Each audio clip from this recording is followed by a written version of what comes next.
Drew, you can go ahead and put the PowerPoint for the message. Va a estar interesante hoy porque nunca me había dado cuenta cómo dependo de esta pantallita y se fundió. Entonces va a ser una torcedera de cuellos de aquella. Pero si pueden abrir sus Biblias, les voy a agradecer en Hechos capítulo 7. Hechos capítulo 7, versículos 20 al 35. So we're going to be opening our Bibles in Acts chapter 7, and we're going to be reading verses 20 to all the way to verse 35. 20 al 35. Y aquí está hablando Esteban, está dando su defensa ante el grupo de religiosos que lo estaban acusando, de todo tipo de cosas lo acusaron. Y en su defensa, él da su declaración de la vida de Moisés. Es bien interesante escuchar la historia de Moisés de los labios de Esteban.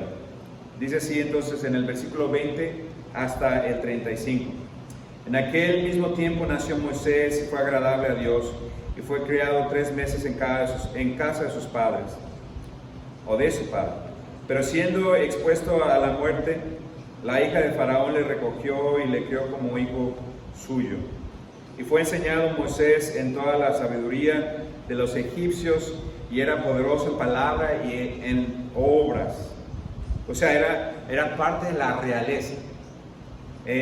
No había o no se reconocía ninguna distinción entre Moisés, que era un hijo adoptado en el imperio o en el reino, y los hijos del rey directamente. Moisés fue criado como uno de los suyos. Y es muy importante que entendamos esto, que nos acordemos de esto. Cuando hubo cumplido la edad de 40 años, le vino al corazón el visitar a sus hermanos, los hijos de Israel.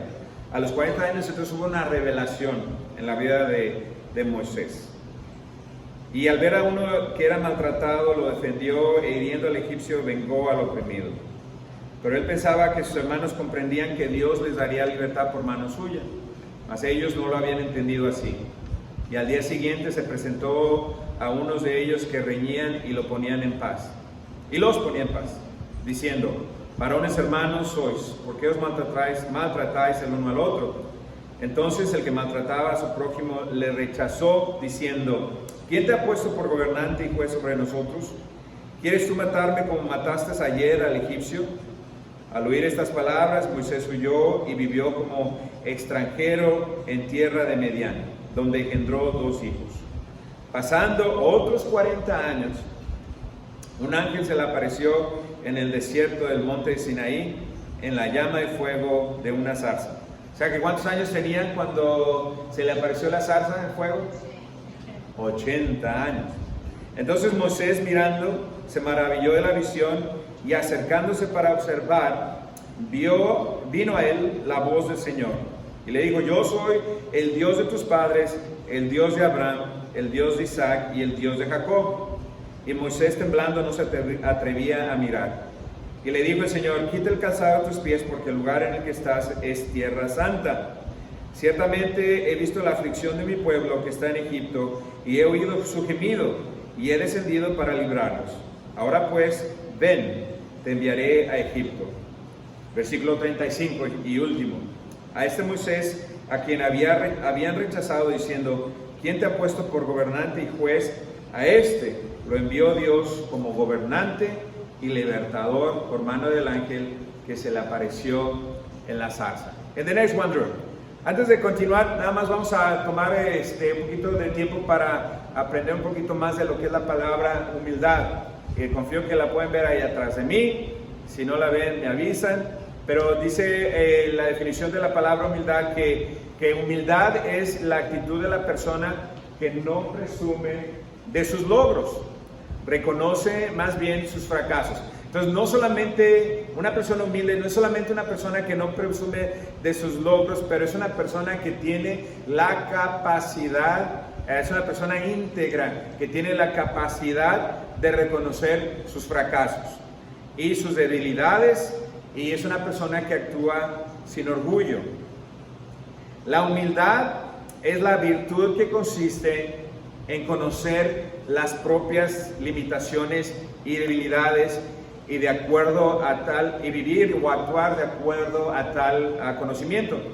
Es por eso que una de las cosas que en la palabra de Dios encontramos repetidamente es que Dios desecha aquel que es de cerviz dura.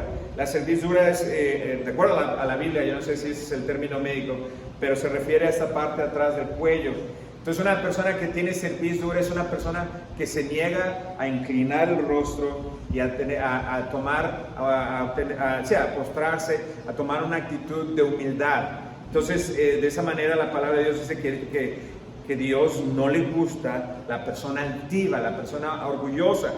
¿Por qué? ¿Por qué creen ustedes que Dios le cae tan mal, por decirlo así, en términos coloquiales? Le cae tan mal a una persona que es incapaz de humillarse.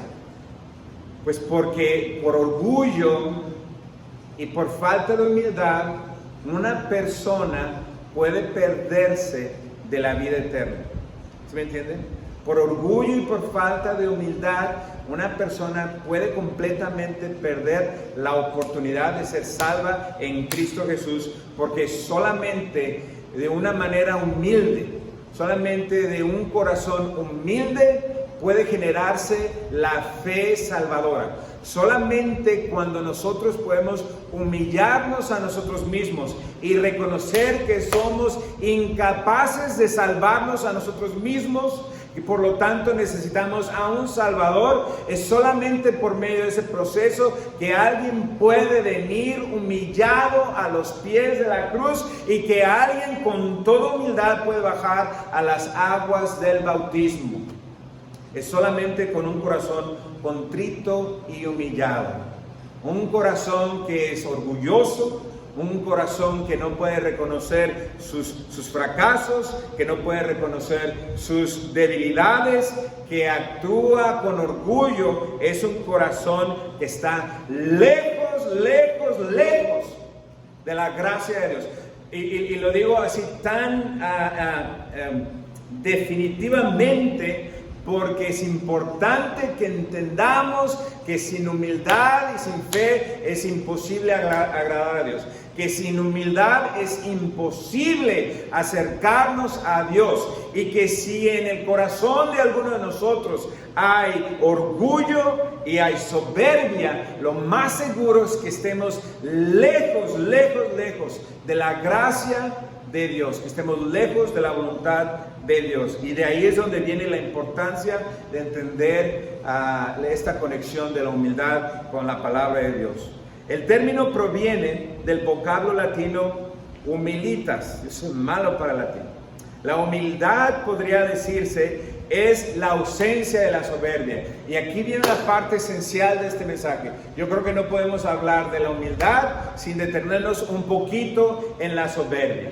Porque ustedes podrían decir que lo contrario de la humildad es un corazón orgulloso, pero más bien lo contrario de un corazón humilde delante de Dios es un corazón soberbio. Porque en la soberbia, de latín superbia, o sea, es una persona que se siente superior, de latín superbia, la soberbia es definida por la Real Academia Española como el apetito, fíjese bien, qué interesante definición, como el apetito. ¿Quién me hubiera pensado que uno puede aprender tanto de un diccionario? Pero se define como el apetito desordenado. Un apetito desordenado es algo que está completamente fuera de control y que puede completamente cambiar la naturaleza de una persona, aún hasta gradualmente.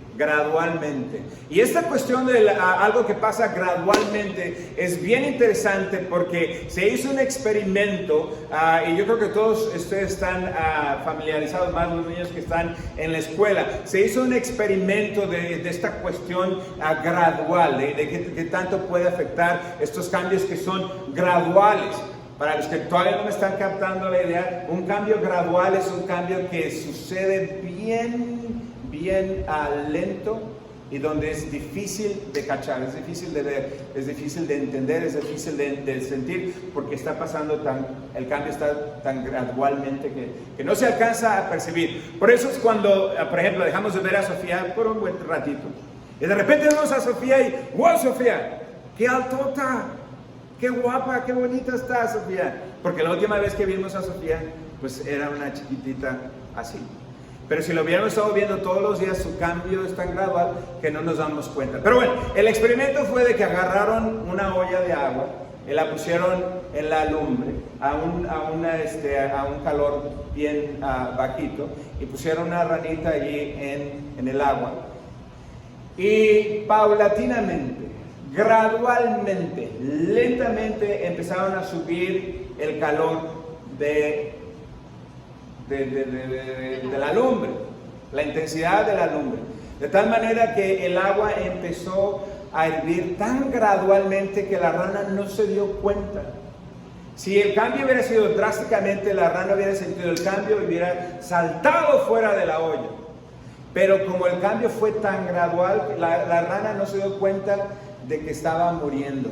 Y finalmente la rana, en ese experimento que yo creo que algunos de los niños con los que están acá en la universidad o en la escuela ya han hecho, el final de ese experimento es que la rana muere sin ninguna intención o ningún intento de salir brincando de ahí. Y ese ejemplo lo usan también en negocios, porque muchas veces los negocios pierden su calidad de lo que están haciendo y no se dan cuenta. Cuando de repente se voltean, ya perdieron entradas de dinero, ya perdieron business, ya perdieron clientes, etcétera, etcétera. Porque es un cambio gradual. Entonces nos dice aquí, la definición es que este es un apetito. La soberbia es como un apetito desordenado que puede transformar la naturaleza de una persona de una manera tan gradual que la persona ni siquiera se da cuenta. Y dice, como el apetito desordenado de ser preferido a otros. Es un apetito desordenado de ser preferido a otros. Y entonces la soberbia va a llevar a una persona a hacer cualquier cosa con tal de mantenerse en el centro, con tal de seguirse sintiendo superior, con tal de seguir sintiendo que es el mejor que cualquier otro. Y el concepto pues se puede asociar con la altivez, el ¿cómo? Engreimiento, la presunción y la petulancia. La petulancia, que nos da una idea de algo que apesta, algo que huele mal. Total que eso es algo que es totalmente contrario a la humildad. En the next one, estoy regresando a la vida de Moisés. El primer punto, esta noche vamos a hablar solamente de 2 puntos. Y el primero es del gueto al palacio. Del gueto al palacio. Para aquellos que no saben lo que significa la palabra gueto, un gueto era una parte o es una parte de una ciudad especialmente en una zona de barrios bajos ocupada por un grupo o por grupos minoritarios. Y era en el gueto donde vivían los hebreos dentro de lo que era el reino de los egipcios. Estaban ellos así separados, apartados. Era un barrio bajo y ahí estaban los judíos. Entonces, la palabra del Señor nos habla, y lo acabamos de leer, que Moisés nació en una familia de extranjeros, una familia de refugiados. Los que estamos aquí, la mayoría de nosotros, podríamos identificarnos con Moisés. Estos eran refugiados, eran judíos viviendo en Egipto como esclavos, y en medio, cuando nace Moisés, nace en medio de una gran tribulación. ¿Cuál es la tribulación que está aconteciendo en el momento en que nace Moisés? Pues su gente estaba siendo decimada de manera fría y calculada. Esta estrategia egipcia estaba diseñada para hacer un control de población, estilo marxista, similar y del tipo de Planned Parenthood. And the next one, Drew. Planned Parenthood es una compañía, es una industria que se dedica a la venta de partes de cuerpos de bebés. Es una agencia que tiene como principio número 1 llevar a cabo los más posibles abortos. Es una agencia que va en contra de la ley, porque la ley demanda que cuando una muchacha, una niña va y está pidiendo un aborto, la agencia, de acuerdo a la ley, debe de presentarle a la niña, a la madre, otras posibilidades, no solamente el aborto. Pero esta agencia, lo único que le ofrecen a estas niñas, a estas madres jóvenes que están desesperadas, que están asustadas, lo único que le ofrecen es abortar y abortar y abortar.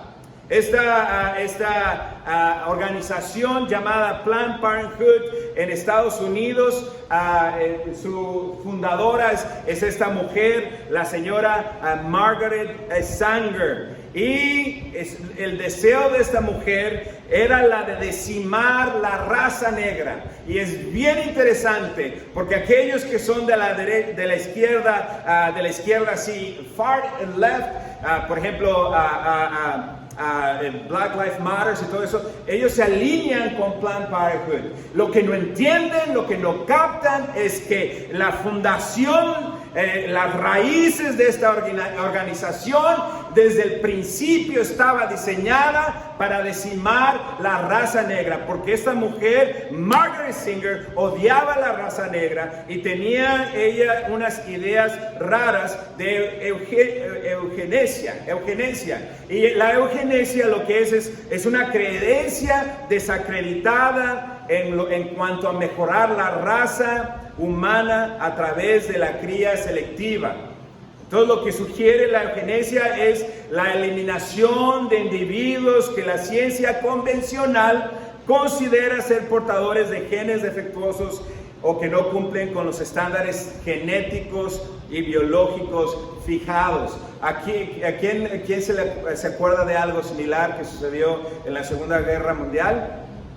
Lo que cargaba es la política que siguieron los alemanes para exterminar no solamente a los judíos, pero para exterminar a la raza negra, para exterminar a la raza, cualquier raza que a ellos les parecía que era inferior, a personas que nacían con defectos, eran eliminados. Estas son las raíces de esta organización Planned Parenthood, y ahí tenemos a los de la izquierda alineándose completamente con esta organización que en lo profundo de su corazón tiene el deseo de eliminar precisamente a aquellos que los están apoyando. Eso es lo loquísimo de los tiempos en los que estamos viviendo. Por eso yo diría que antes que nosotros portáramos banderas y estuviéramos apoyando a un grupo y rechazando a otro grupo. Deberíamos de informarnos primeramente como cristianos. Yo creo que eso es nuestro derecho, pero no solamente nuestro derecho, pero nuestro deber, para ver sobre quién estamos lanzando nuestro apoyo y nuestras oraciones, porque si no, podríamos encontrarnos como nos encontró Pablo, luchando en contra del Señor Jesucristo. Pero la orden era clara por parte del faraón. La orden del faraón en Hechos 7, del 18 al 19, pero también pueden encontrar la historia en Éxodos capítulo 1, versículo 16. Y la orden del faraón para las mujeres que ayudaban a dar a luz a las judías era: cuando ayuden a las hebreas en sus partos, fíjense del sexo, porque lo que queremos es que si es niño, lo mataran, pero si es niña, la dejen vivir. Esa era la estrategia del faraón para controlar la población judía dentro de Egipto. Lo que pasa es que el pueblo de Dios estaba creciendo. El pueblo de Dios estaba creciendo tanto que ya en lugar de ser una minoría en Egipto, se estaban poco a poco, paulatinamente, convirtiendo en una mayoría. Así es que el faraón tuvo pues el temor de que eventualmente fueran capaces de apoderarse del país, o bien de alinearse con el enemigo y pelear contra ellos desde adentro. En medio pues de este caos, en medio de este control de la población, es que nace Moisés, en medio de esta persecución. Sus padres pudieron esconderlo por ¿cuánto tiempo? ¿Qué dice ahí la palabra de Dios? Dice la palabra de Dios que sus padres lo pudieron esconder. Perdón. Versículo 20. No es el virus, es nomás el agua que me dio tosecita. Lo pudieron esconder por 3 meses, dice ahí el versículo 20.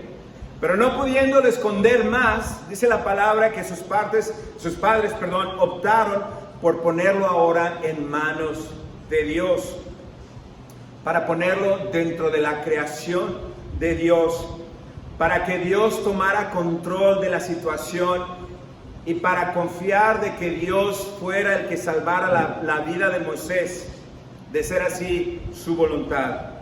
Los padres de Moisés reconocieron en ese momento, reconocieron finalmente que ellos no iban a poder proteger al niño. Y este es un simbolismo bien grande de humildad. Fíjense bien, aquí a este punto, cuando los padres deciden, cuando los padres se dan por vencidos, cuando los padres reconocen que ellos no pueden por sí mismos salvar la vida de Moisés, y van y lo ponen en medio de la naturaleza, van y lo ponen delante de Dios y dentro de su naturaleza en el río. Los padres lo que estaban haciendo es que estaban reconociendo que ellos no eran capaces. Este es un simbolismo muy grande de humildad. Los padres de Moisés trataron por sus propias fuerzas a lo largo de 3 meses salvar la vida del niño, hasta que no pudieron más. En ese momento, de una manera humilde, reconocen su limitación, poniendo la vida del bebé en las manos de Dios. Y no, este no fue un acto de crueldad, pero más bien fue un acto de humildad, donde los padres reconocieron que ellos por sí mismos no podían. Fue un acto de humildad, fue un acto de amor, fue un acto de esperanza. Y más de esto más tarde. Y efectivamente fue la hija del faraón quien rescata a Moisés, adopta a Moisés como hijo propio. Así es que nos dice la palabra de Dios, Moisés creció en medio de todo lujo, en medio de toda comodidad que la hija del hombre más poderoso del reino y tal vez del mundo conocido en aquellos tiempos le podía proveer. La palabra nos dice en el versículo 22 que Moisés fue enseñado en toda sabiduría que tenían los egipcios, que Moisés era poderoso no solamente en palabra, pero que también era poderoso en obras. Entonces lo que nos dice esto es que Moisés recibió un trato de realeza. Moisés creció acostumbrado a recibir cualquier cosa que él pudiera desear. Moisés creció acostumbrado a que las cosas salieran tal y como él quería que salieran. Moisés creció acostumbrado a que la gente se inclinara ante él. Moisés creció acostumbrado a ser el centro de su propia vida. Y yo creo que así, con esa misma actitud, aunque no nacimos o crecimos dentro de la realeza, hay muchos de nosotros que creemos que el mundo circula alrededor de nosotros. Pero un día llegó, nos dice la palabra, a los 40 años, algo cambió en la vida de Moisés. Algo cambió en el corazón de Moisés. A los 40 años, algo cambió en su interior. De alguna manera, no sabemos cómo, pero esta película de caricaturas que hay de la vida de Moisés nos da un poquito, hay una idea que él encuentra algunos dibujos de lo que era el pueblo de Israel y se da cuenta que es adoptado. Bueno, la Biblia no nos habla de eso, pero lo que sí nos dice es que algo cambió en su corazón. Nosotros podemos entender que Dios le reveló a Moisés que su propósito, el propósito esencial de la vida de Moisés no era necesariamente ser miembro de la realeza, pero es ser y volverse el libertador de su pueblo. And the next one, Drew. Y así entonces pasa a Moisés, de ser un príncipe a ser un prófugo, y nos lo dice la palabra del versículo 23 al 29. Como les decía anteriormente, a los 40 años parece que Moisés tuvo una gran revelación. Yo creo humildemente que de alguna manera Dios le reveló lo que tenía preparado para él. Dios le reveló a Moisés a los 40 años que él iba a ser de alguna manera el libertador de su pueblo. Entonces, con esto en su corazón, Moisés va y se dirige al área del reino, probablemente donde estaba la construcción de las pirámides, yo no sé, o a lo mejor fue al gueto donde se encontraban todos los hebreos, y ahí se encontró con que un egipcio estaba maltratando a un hebreo. Y en ese momento el corazón de Moisés se incendió de pasión, de tratar de proteger a su hermano hebreo que estaba siendo golpeado por uno de los egipcios. Moisés, hasta ese momento, lo que no había entendido es que para liberar a su pueblo, él tendría que reconocer que no iba a ser ni con ejército, que no iba a ser con espada, que no iba a ser con sus propias fuerzas, pero que iba a ser para liberar a su pueblo. Iba a suceder solamente en el poder de Dios, con el Espíritu Santo. Sin embargo, lleno de ira en ese momento, lleno de indignación, y quizás aún hasta lleno de soberbia, porque acuérdense, decíamos que él está acostumbrado a ser el centro de su mundo, el centro de su vida. Hasta ese momento Moisés pensaba de sí mismo como realeza, acostumbrado siempre a hacer su voluntad, a obtener hasta su más pequeño deseo. Hasta aquí él pensaba que el mundo giraba a su alrededor. Así es que en un impulso decide tomar el asunto en sus propias manos. Y al ver que el guardia estaba lastimando a su hermano hebreo, va, lo defiende de tal manera. Hombre, ¿cómo lo debió de haber defendido? No fue donde él va y se pone en medio del hebreo y del egipcio, le dice, no, ya para, por favor, no lo lastimes. Pero no, él va y defiende al hebreo de tal manera que, de una manera tan violenta, de una manera tan brusca, que mata al egipcio. Y ese día, fíjese bien, ese día todo cambió para Moisés. Ese día, en ese momento, en ese instante, la vida de Moisés tomó un curso completamente diferente al que él tenía hasta ese momento. Desde ese momento Moisés quedó marcado. Lo que quiero que entendamos, hermanos, es que la soberbia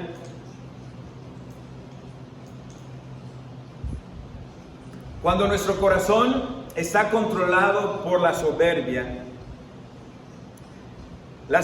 puede llevarnos a cometer actos de los cuales podríamos arrepentirnos por el resto de nuestra vida. Honestamente, yo no creo que Moisés se levantó esa mañana con toda la intención de ir y matar a un egipcio. Mas sin embargo, llegó el momento, él dio rienda suelta a su pasión, la soberbia tomó control de su corazón y todo terminó en una gran desgracia. Es que solamente toma un momento, solamente toma un impulso para que la pasión, para que la ira nos conduzcan a un lugar donde la soberbia está en control de nuestro mejor juicio.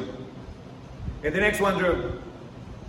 Era un viernes por la tarde de agosto 30 del 2019. Y esa mujer que está aquí atrás de mí, su nombre era Tracy Smith. Ella iba sentada en el asiento del pasajero, muy orgullosa de estar enseñándole a su hijo, como mujer soltera, como madre soltera, estarle enseñando a su hijo adolescente cómo manejar. Cuando el jovencito entonces decide dar vuelta a la izquierda, por el carril izquierdo, que es lo que se supone debe uno de hacer cuando uno da vuelta a la izquierda, se va al carril izquierdo. Pero entonces cuando hace él eso, una van color dorado se le mete enfrente por el carril derecho y hace que el niño se impacte por la parte de atrás o en la parte de atrás de la van.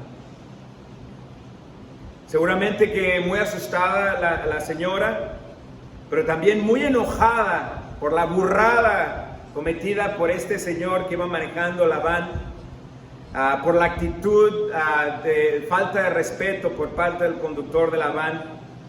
Pero en lugar entonces ella, la señora Smith, Tracy Smith, en lugar de calmarse, en lugar de respirar hondo y profundo y considerar las cosas, en lugar de eso se sale del vehículo y empieza a agredir al conductor de la van verbalmente. Y le dice, le grita de todas las cosas que se le vienen a la mente.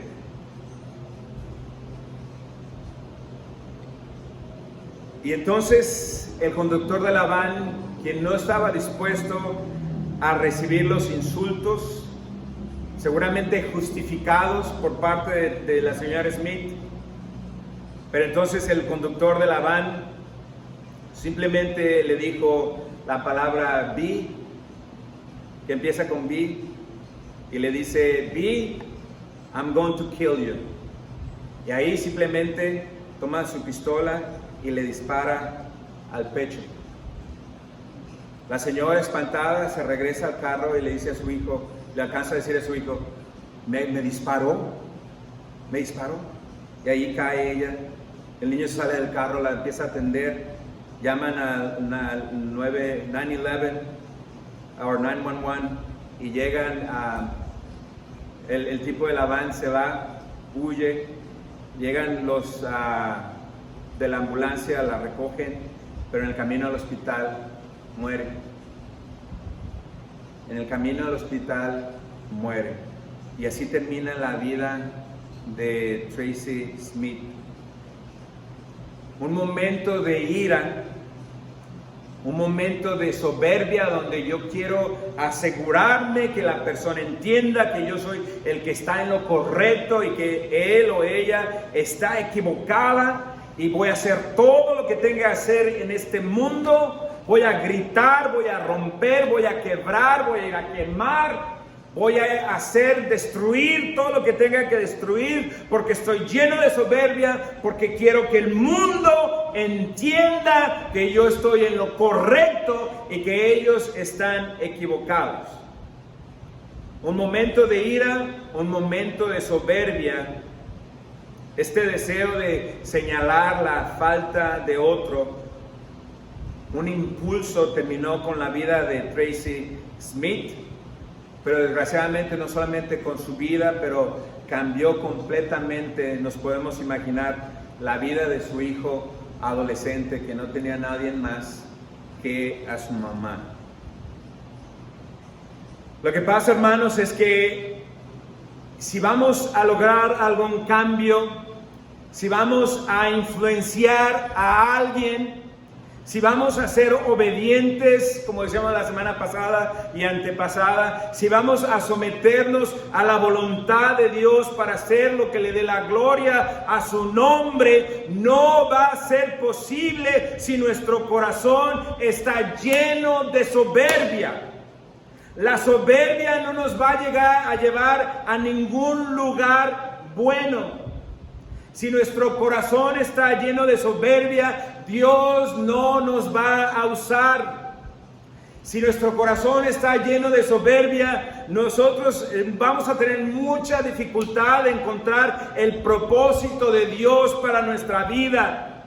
Si estamos llenos de soberbia, si reaccionamos en el momento que cualquier forma de autoridad nos reprenda, si nuestra actitud va a ser la de responder, la de gritar, la de enojarnos, la de destruir, la de quemar, la de traer y tirar, la de quemar Biblias, la de quemar banderas, la de destruir, la de abortar, etcétera, etcétera, eso es solamente señal de que nuestro corazón está lleno de soberbia, aunque tengamos la razón.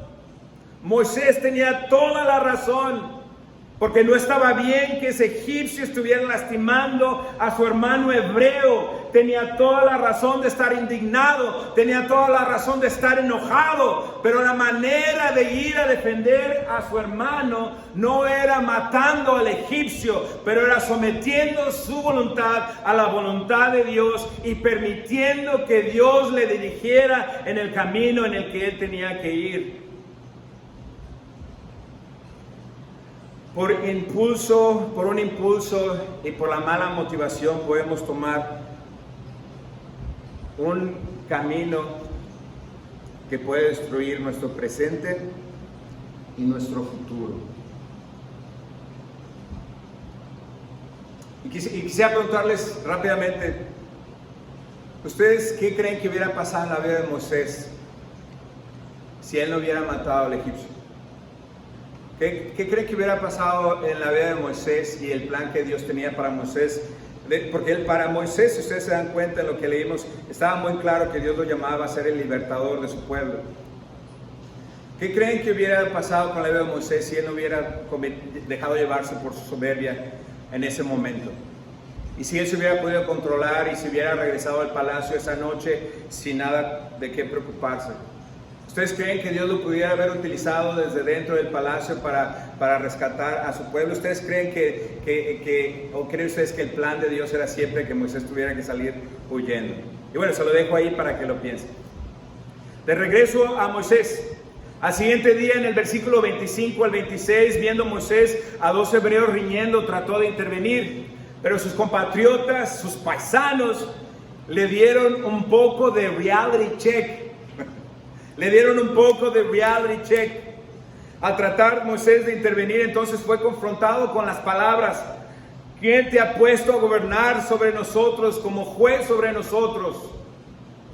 Porque acuérdense, hermanos, que el respeto, que la admiración y que el liderazgo no se obtiene empujando, pero se gana con el ejemplo y se gana, en nuestro caso, con nuestra voluntad, sometiéndose a la voluntad de Dios. Y le dicen en el versículo 27-28, le dice uno de ellos, ¿quieres matarme a mí así como mataste ayer al egipcio? Al oír estas palabras, Moisés huyó en el versículo 29. Su momento de debilidad, su momento de pasión, su momento de indignación controlado por la soberbia, ese impulso que lo llevó a matar al egipcio, mismo que trató él de ocultar esta situación, porque ahí mismo él lo enterró, y solamente para darse cuenta al día siguiente que el faraón ya estaba enterado y que ellos iban tras de él. Moisés había sido entonces descubierto. Ahora su vida estaba en peligro, porque si leemos en Éxodo nos dice que el faraón ya había decidido darle muerte a Moisés por lo que había acontecido el día anterior. todo lo que poseía ayer, el día anterior, su renombre, su posición, su realeza, los lujos, etcétera, etcétera, todo estaba ya perdido y Moisés se ve obligado a huir. Y así él pasó de ser parte de la realeza a ser prófugo de la ira del faraón. En la vida de Moisés todo cambió en un instante. Es que la soberbia es mala consejera. La próxima semana entonces vamos a seguir viendo cómo Dios utilizó esta nueva realidad de Moisés para convertirlo en un libertador de la manera en que Dios lo tenía planeado. A pesar de todo lo que pasó en la vida de Moisés, Dios no permitió que su plan y su propósito que él tenía para Moisés fuera cambiado. Lo único que pasó es que fue un poquito atrasado.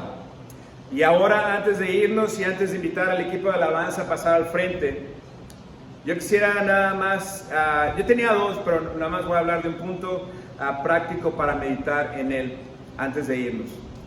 And the next one, Drew.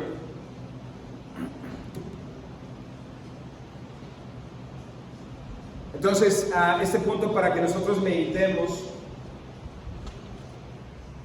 tiene que ver con un poquito con el nacimiento de Moisés y con lo que tuvieron que enfrentar los papás de Moisés. La pregunta que yo creo que es importante que nos hagamos en base a lo que hemos hablado hoy es: ¿estarás dispuesto hoy a poner en el río del poder de Dios, a poner en el río del poder de Dios las cosas a las cuales te sigues aferrando? Mismas que sigues tratando una y otra vez de defender, de proteger o de arreglar conforme a tu propio entendimiento y conforme a tus propias posibilidades y conforme a tus propias habilidades. Así como lo hicieron por 3 meses los papás de Moisés. Hermano, lo que pasa es que la aventura de la vida que Dios nos ha dado, llega un momento en el que necesitamos soltar, que necesitamos dejar ir, que necesitamos aflojar o que necesitamos permitir que Dios obre, que Dios sea el que obre, que Dios sea el que haga su voluntad en la situación específica por la cual pudieras estar atravesando. En la película de Finding Nemo, ¿quién sabe la película de Finding Nemo? Nada más quien conoce la película de Finding Nemo. Okay. Algunos más. En la película de Finding Nemo hay una escena a mí que me parece sensacional. Porque en su aventura el papá de Nemo de estar buscando a su hijo que había sido arrebatado de ahí de su hogar por un señor que era dentista y que tenía su pecera ahí bien bonita en Sydney. Y entonces en su aventura él conoce a este otro pescadito que se llamaba, ¿cómo se llamaba el pescadito? Dorothy. Conoce a Dorothy y juntos se lanzan en esta aventura de encontrar y rescatar a Nemo. Y llega un momento donde ellos se atreven a tomar un ride en una ballena. Y cuando van dentro de la ballena, cuando llegan a un lugar preciso y estratégico para lo que querían lograr, que era llegar y encontrar y rescatar a Nemo. En ese momento la ballena empieza a hacer esta cuestión, no sé cómo se le llama, cuál es la palabra técnica, pero es cuando respiran y entonces ellas lanzan por un orificio que tienen acá en la espalda, lanzan todo el agua para afuera. Y entonces ese proceso en la ballena empieza a suceder, pero el padre está tan aferrado Está cansado, está asustado, está preocupado por su hijo, entonces está aferrando ahí a la lengua de la ballena, no quiere dejar ir, no quiere dejar ir, no quiere dejar ir. Y entonces la otra pececita, que es Dorothy, que tiene una gran inocencia y una gran ternura, le dice: es hora de soltarte, es hora de dejarte ir, es hora de descansar. Ya no tienes que seguir aferrándote a esto. Ya digamos, este es el lugar donde debes dejarte ir. Y cuando finalmente el papá de Nemo se deja ir, son arrojados por la ballena y caen exactamente donde tenían que estar, que es a las orillas de Sydney, donde van y rescatan a Nemo. Pero muchas veces, así como el papá de Nemo, muchas veces nosotros estamos bien aferrados, que estamos evitando que Dios haga su voluntad en nuestra vida, que Dios haga la obra transformadora en la situación. Estamos tan aferrados, estamos tan llenos de temor y estamos tan aferrados que no queremos dejar ir, y por lo tanto estamos previniendo que Dios demuestre y haga muestra de su poder, haga muestra de su gloria, y el Señor haga su voluntad en esta situación o en nuestra vida. Pero cuando llega este momento en el que necesitamos soltar, en el que necesitamos dejar ir, en el que necesitamos agarrar nuestras preocupaciones y necesitamos ponerla en esa canasta que en México se conoce como Moisés, como lo hicieron los papás con el bebé de Moisés, con el bebé que era Moisés, y llevaron allá a su bebé y lo pusieron en el río con toda angustia, con todo temor, pero también con toda humildad, reconociendo que ellos no eran capaces de salvar a su hijo. El único que podría salvar a su hijo era Dios. Este es el paso más grande de humildad que nosotros pudiéramos tomar en nuestra vida. Voy a invitar a que nos pongamos de pie y que el grupo de alabanza pase al frente.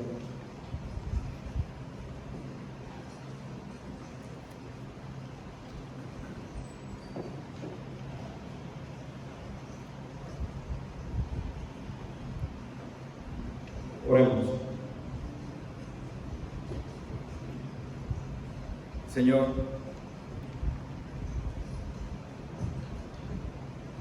en esta noche te pido, te ruego que tú me ayudes a soltar, que tú me ayudes a dejar ir, que tú me ayudes a aflojar los músculos que se están aferrando a las cosas que no puedo cambiar, a las cosas que no puedo o no debería de controlar, y a las cosas que yo en mí mismo y en mi propia capacidad no puedo ni solucionar, ni arreglar, ni salvar. Tal vez, Señor, la razón por la que me estoy aferrando a todo esto es por orgullo, por soberbia, por deseos de estar en control, por la incapacidad de reconocer que no soy capaz.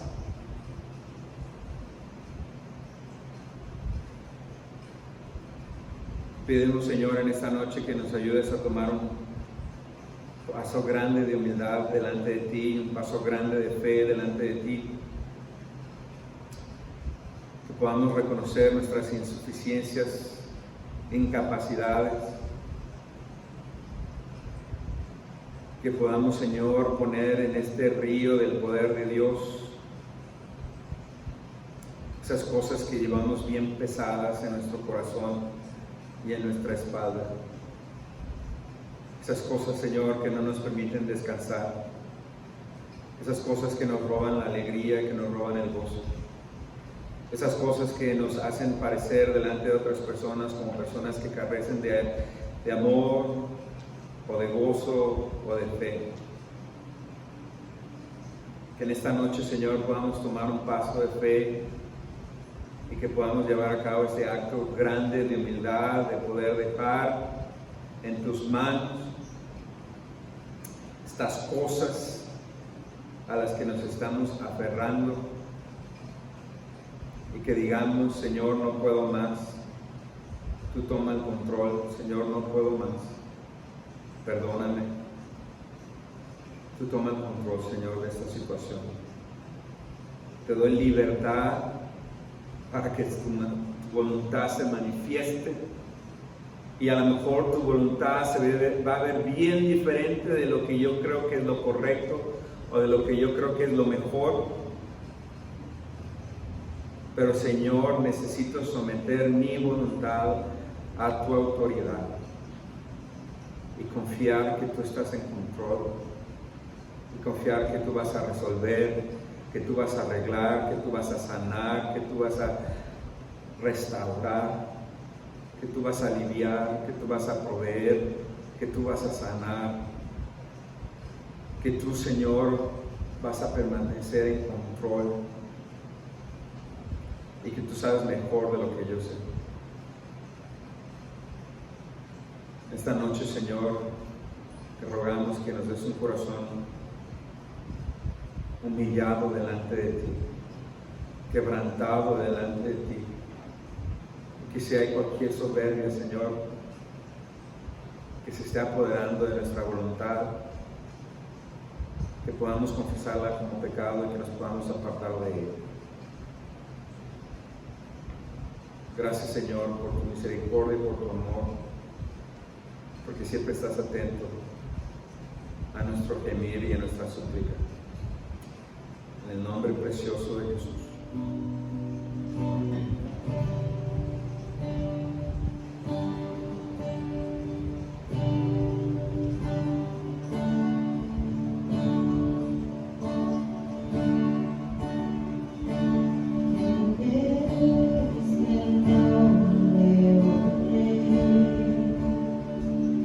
Let's see your mind this time.